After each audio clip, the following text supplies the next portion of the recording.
श्री परमात्मने नमः।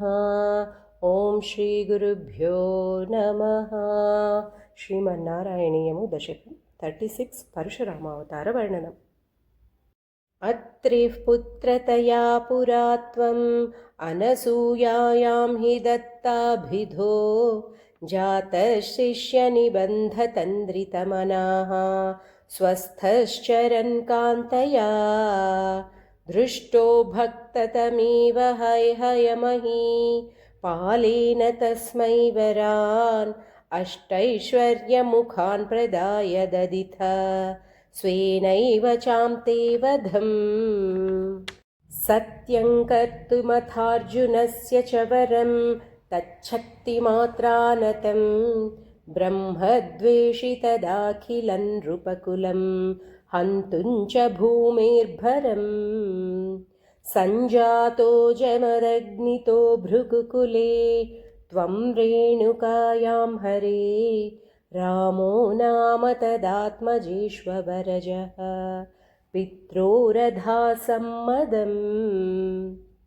लब्धाम्नाय गणश्चतुर्दशवया गन्धर्वराजे मनाक् आसक्तां किल मातरं प्रतिपितुः क्रोधाकुलस्याज्ञया। ताताज्ञातिगसोदरैः सममिमां छित्त्वाथ तेषां जीवनयोगमापिथवरं माता च ते दाद्वरान्।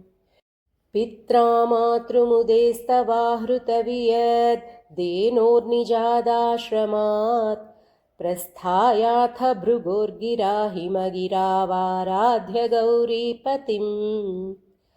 लब्ध्वा तत्परशुं तदुक्तदनुजच्छेदी महास्त्रादिकं प्राप्तो मित्रमथाकृतव्रणमुनिं प्राप्यागमस्वाश्रमम्। आखेटोपगतोऽर्जुनः सुरगवी सम्प्राप्तसम्पद्गणैः त्वत्पित्रा परिपूजितः पुरगतो दुर्मन्त्रिवाचा पुनः। गाङ्क्रेतुं सचिवन्ययुङ्क्तकुधिया तेनापि रुन्धन्मुनि प्राणक्षेपसरोषगोहतचमो चक्रेण वत्सो हृतः। शुक्रोज्जीविततातवाक्यचलिता क्रोधोऽथ सख्या समं बिभ्रद्ध्यातमहोदरोपनिहितं चापङ्कुठारं शरान् आरूढः सह वाहयन्तृकरथं माहिष्मतीमाविशन् वाग्भिर्वत्समदासु शिक्षितिपतौ सम्प्रास्तुथा सङ्गरम्।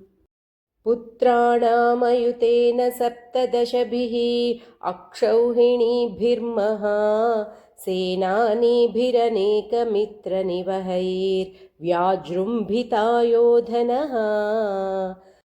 सद्यस्त्वत्ककुठारबाणविदलन् निःशेषसैन्योत्करो भीतिप्रधृतनष्टशिष्टतनयः त्वामापतद्धैहयः। लीलावारितनर्मदाजलवला लङ्केशगर्वापहा श्रीमद्बाहुसहस्रमुक्तबहुशस्त्रास्त्रं निरुन्धन्नमुम्। चक्रे त्वय्यथ वैष्णवेऽपि विफले बुद्ध्वा हरिं त्वां मुदा ध्यायन्तं चितं सर्वदोषमवधीः सोगात्परन्ते पदम्। भूयोमर्षितहैहयात्मजगणैः तातेह ते रेणुकाम् आज्ञानं हृदयन्निरीक्ष्य बहुशो घोरां प्रतिज्ञां वहन्। ध्यानानीतरथायुधस्त्वमकृथा विप्रद्रुहः क्षत्रियान् दिक्चक्रेषु कुठारयन् विशिखयन् निह क्षत्रियां मेदिनीम्।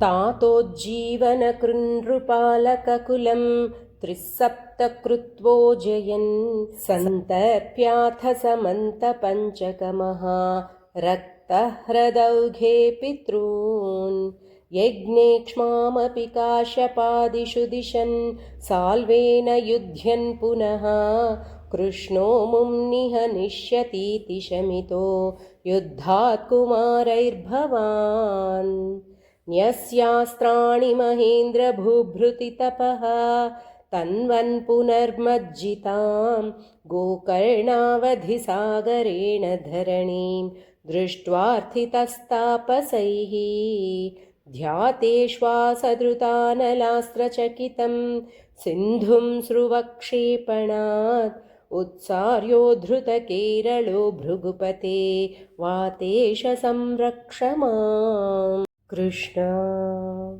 పరశురామావతారమును 36వ దశకం సమాప్తము. నవమ స్కంధ పరిచ్ఛేదము సమాప్తం. ఓం నమో భగవతే వాసుదేవాయ. ఓం శ్రీహరయే నమః. రమారమణ గోవింద గోవింద. శ్రీకృష్ణార్పణమస్తు.